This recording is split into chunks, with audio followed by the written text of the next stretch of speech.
morning. I'm Mayor Tommy Roberts. Welcome back to the Mayor's Table. My guest once again is City Manager Rob Mays. Rob, welcome back. Thank you, Mayor. Good to be here. Rob, I want to talk about an important project that we've embarked on at the City of Farmington. Recently commissioned an energy efficiency audit by an outside consultant, and that audit's been completed. And the idea was to take a look at some opportunities for energy savings in all of our city-owned and operated facilities. That's right. Let's just talk a bit about the scope of that audit. Yeah, and the purpose of that, technically it's called a facilities upgrade through energy savings performance contract. The idea behind it is a professional third party comes in, assesses the facilities, performs what's called an investment grade audit, and essentially certifies or guarantees that if you will make certain energy upgrades to your heating, your air conditioning units, your lighting, your insulation, they will certify that those savings will indeed be produced, and then you leverage that savings to bond money to actually then pay for those upgrades. So, it's not very exciting to spend money on capital infrastructure that's invisible. These buildings are 50, 60 years old, and you think they're going to last forever. We've had some catastrophic failures of heating and air conditioning units. You recall last year we had a asbestos scare. We had people evacuated from a building for a month and a half of work. That's from 60 years. A 60-year-old air conditioning unit has to be replaced. So this is a way to replace that critical infrastructure at no cost to the city. It's generated by the actual savings that the new units produce, and you leverage that to get it replaced. The audit identified some significant areas where some savings can be achieved, and the City Council has been presented those findings, and so we have that information. But I'd like for you to talk with the viewers this morning about some of those numbers. What is the magnitude of the replacements that would be made and the savings that we would expect to generate? Well, they actually surveyed well over 100 of our buildings, and then we picked the top 24 buildings that created the greatest opportunity for savings. And believe it or not, through not a lot of complex upgrades, we're going to save about $367,000 a year in our current utility savings. And then a portion of that $367,000 is then bonded to do the replacements. We actually will net save between $60,000 and $100,000 a year of actual savings that we'll realize in cash flow to the general fund, and the other balance, about $260,000 to $300,000 of it, will be bonded to make the replacements of the various energy efficiency upgrades. For example, we're going to be touching about 24 buildings. In 24 buildings, we're doing all kinds of light changes. It's amazing the difference between the upgraded LED lights and the old lights. And certainly would encourage all of our electric customers and citizens to really look into LED lighting. It's amazing the kind of savings when you see it racked up on here. In 3 buildings, the Civic Center, the Annex, across the street, that's the building that we've had so much trouble with, we'll be replacing.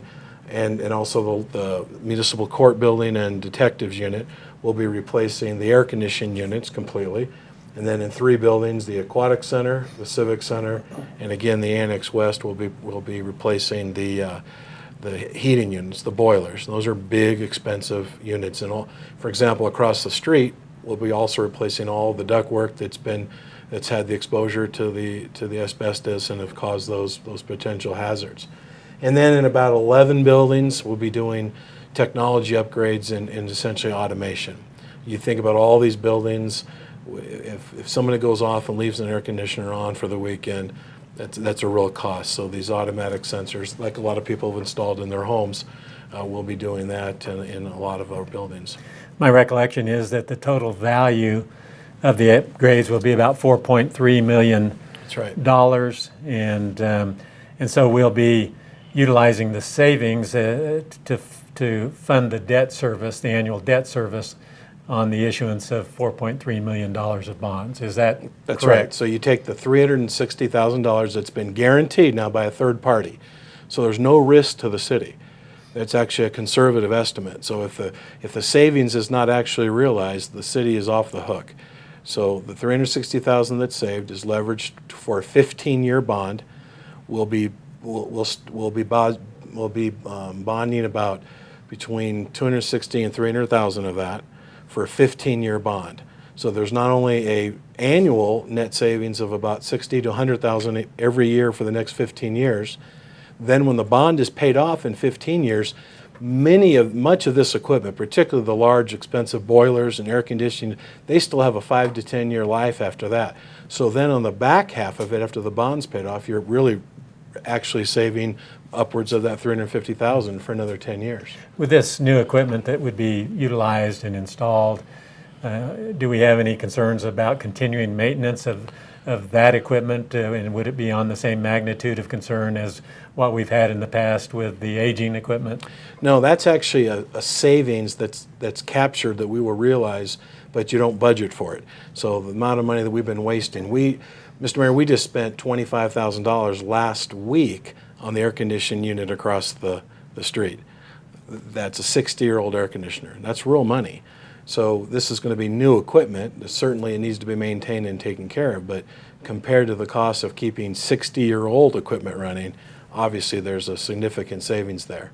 This is a great opportunity for us, from my perspective, to accomplish something positive with respect to energy conservation and wise use of our energy resources. Something that we can sell to our community as a very worthwhile, viable, financially feasible approach to governing and to operating the assets that we have.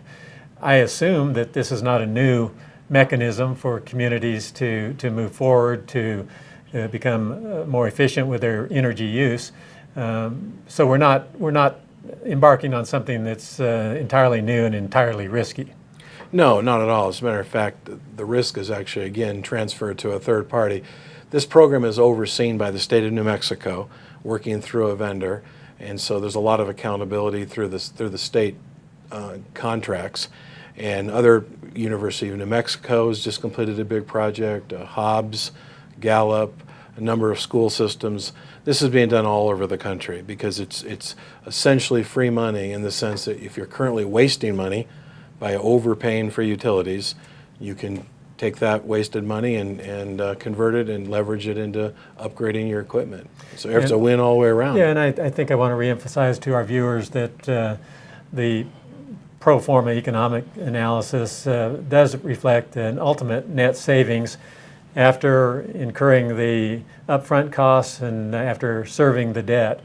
And so this is almost a painless way for the city to embark on this effort to conserve energy and move into a new era of energy conservation. So I commend staff for always having its eyes open for opportunity like that where the financial impact on our taxpayers is minimized, and I think this is certainly another example of that.